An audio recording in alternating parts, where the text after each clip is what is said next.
Hi, I'm Trisha Dunlap with Dunlap Law, PLC, a small business law firm in Richmond, Virginia. I'm here today to talk with you about the Paycheck Protection Program loans under the CARES Act and some rules that were published on April 14th that apply to self-employed individuals.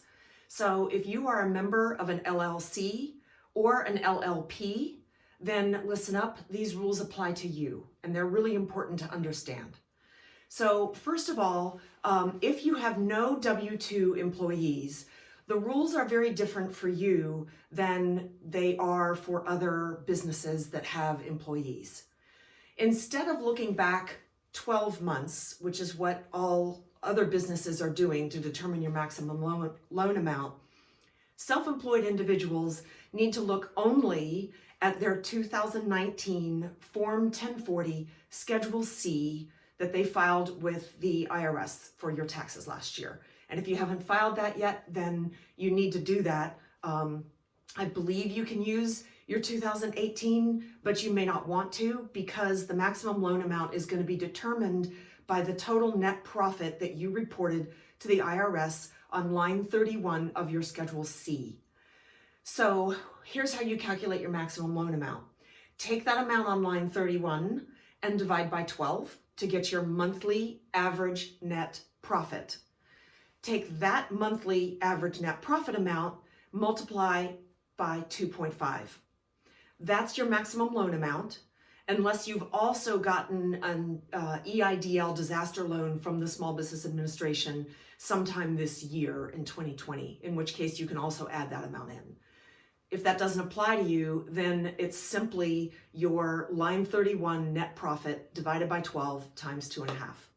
Now, unfortunately, self-employed people cannot include other expenses that other businesses get to claim, even if your business paid them. So for instance, if your business paid for your health insurance, if it paid for retirement contributions to your solo 401k or an IRA, you cannot include that in your max loan amount calculation.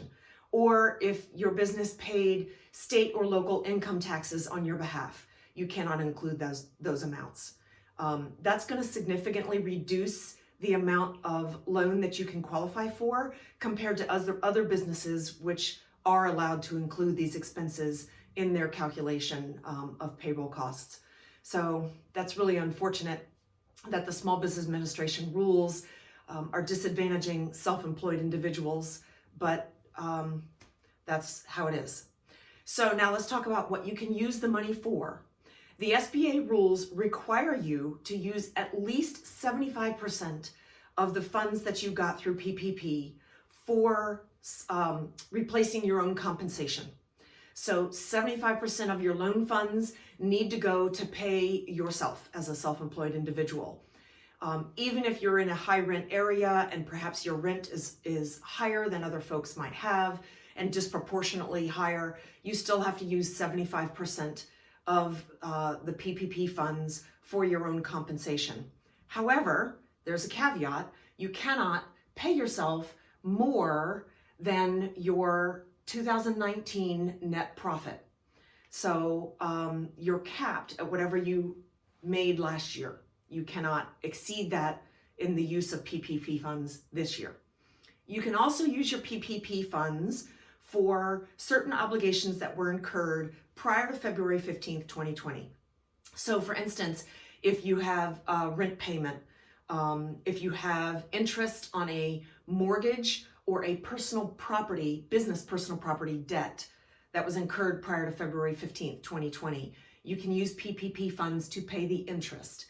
Now, business personal property means things like a business vehicle that your business owns that you drive for your business, or perhaps you have equipment that your business owns.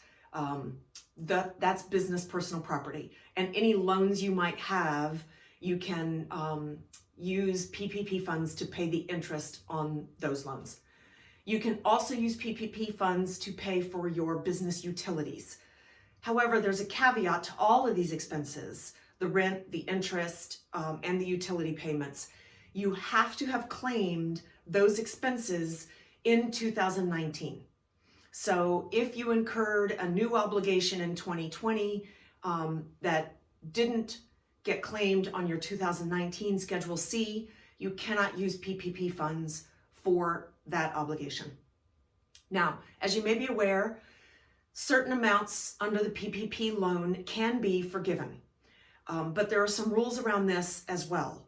So to figure out how much can be forgiven, you need to go back and look at your line 31 from Schedule C for that 2019 amount, and then take that amount and divide by 52.